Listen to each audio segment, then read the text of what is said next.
आज बात करेंगे हम SSD और हार्ड डिस्क में क्या डिफरेंस है और आपको क्या यूज़ करना चाहिए, आपके सिस्टम पे क्या फ़र्क पड़ता है इन दोनों का, SSD का और SSD का। तो इस बारे में बात करते हैं।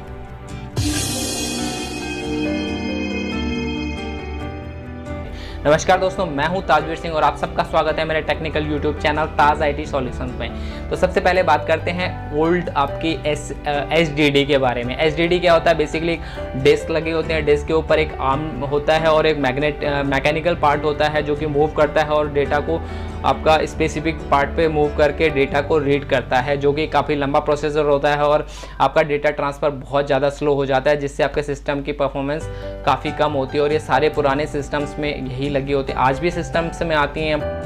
ये आपकी स्पीड बढ़ाने के लिए, सिस्टम की स्पीड बढ़ाने के लिए SSD का यूज़ आजकल बहुत ज़्यादा प्रचलन में है। आजकल लोग ज़्यादा SSD ही यूज़ कर रहे हैं सिस्टम्स में स्पीड बढ़ाने के लिए, और जिससे सिस्टम की परफॉर्मेंस बहुत ज़्यादा बढ़ जाती है। कम से कम 15 से 20% आपका सिस्टम की स्पीड बढ़ जाती है और आपका प्रोसेसिंग बहुत ज़्यादा फास्ट हो जाती है।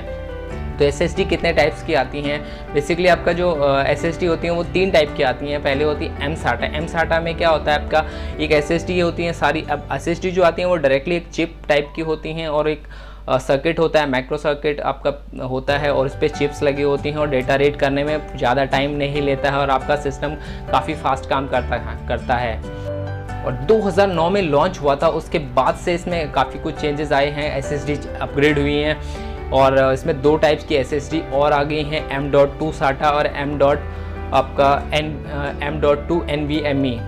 तो अभी जो M.2 SATA है, तो SATA क्या है, तो आपके SATA पोर्ट पे ही इसके कनेक्टर्स होते हैं, लगा होता है, जो कि आपका SATA पोर्ट की मैक्सिमम स्पीड होती है 600 Mbps। तो ये 600 Mbps तक ही डेटा ट्रांसफ़र करता है। जो हार्ड ड्राइव की स्पीड होती थी वो आपका 150 to 180 Mbps तक आपका डाटा ट्रांसफ़र रेट होता था, जो कि SSD में M-SATA वाली SSD में बढ़ के आपका 530 to 580 Mbps तक हो गया है। बट उसको रिप्लेस करने के लिए अब उसकी स्पीड और ज़्यादा बढ़ने के लिए आजकल के सिस्टम में M.2 SATA यूज़ होती है और अलग से एक स्लॉट आता है, अलग से पोर्ट आता है, उसमें आप ये SSD लगा सकते हैं और सिस्टम की परफॉर्मेंस उससे बहुत ज़्यादा बढ़ जाती है, क्योंकि इसके डेटा ट्रांसफ़र रेट होता है आपका 3 GB पर सेकेंड मैक्सिमम तक। तो आपका 600 Mbps से बढ़ के आपका 3 GB पर सेकेंड चला गया सिस्टम का। तो बहुत ज़्यादा आपका सिस्टम की स्पीड इंक्रीज़ हुई है। तो इसमें M.2 SATA के लिए पोर्ट अलग से होता है, उस पोर्ट में आप उसको लगा के, बहुत का कॉम्पैक्ट सा साइज़ हो गया है, तो आप उस पर लगा के उस सिस्टम को यूज़ कर सकते हैं। जिसमें हार्ड ड्राइव में आपके वाइब्रेशन होती थी, सिस्टम की परफॉर्मेंस काफ़ी ज़्यादा स्लो होती थी और एक वेट भी बढ़ जाता था। SSD में आपका बहुत ही हल्का वेट होता है और आपका सिस्टम की परफॉर्मेंस भी बहुत ज़्यादा बढ़ जाती है और एक साइज़ भी बहुत कॉम्पैक्ट सा हो गया है।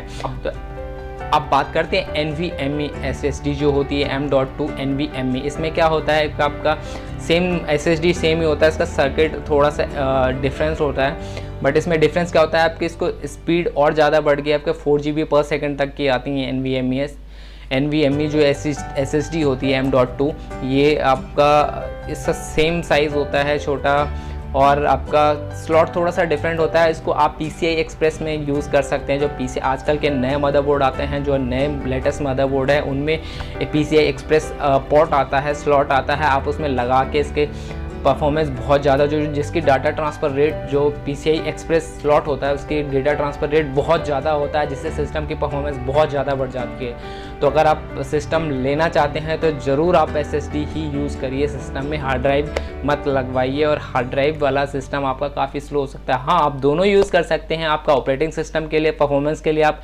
SSD यूज़ करिए और डेटा स्टोरेज के लिए आप उसमें SSD हार्ड डिस्क लगा सकते हैं।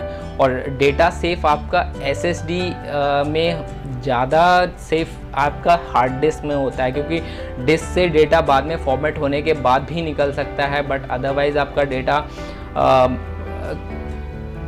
SSD में है तो वो डेटा रिकवर करना बहुत मुश्किल होता है। अगर आपका SSD ख़राब हो जाता है तो वो डेटा रिकवर नहीं हो पाता है।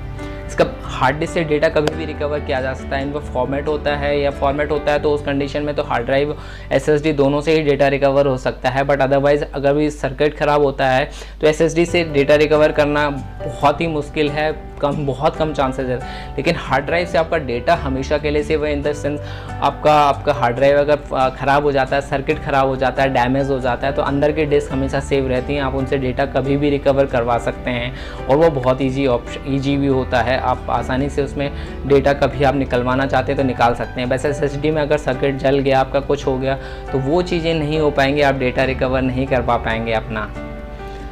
तो ये थी SSD के बारे में जानकारी। तो आप अगली बार अगर सिस्टम लेना चाहें तो प्लीज़ SSD का यूज़ कीजिए और आपका सिस्टम की परफॉर्मेंस देखिए, आप बहुत ज़्यादा अच्छा लगेगा, आपको सिस्टम की परफॉर्मेंस बहुत ज़्यादा हद तक बढ़ जाएगी आपकी। तो प्लीज़ आपको हमारी दी गई जानकारी अच्छी लगती हो तो प्लीज़ हमारे वीडियो को लाइक कीजिए, हमारे चैनल को सब्सक्राइब कीजिए और प्लीज़ अपने दोस्तों से शेयर कीजिए और प्लीज़ हमें सपोर्ट कीजिए। धन्यवाद दोस्तों।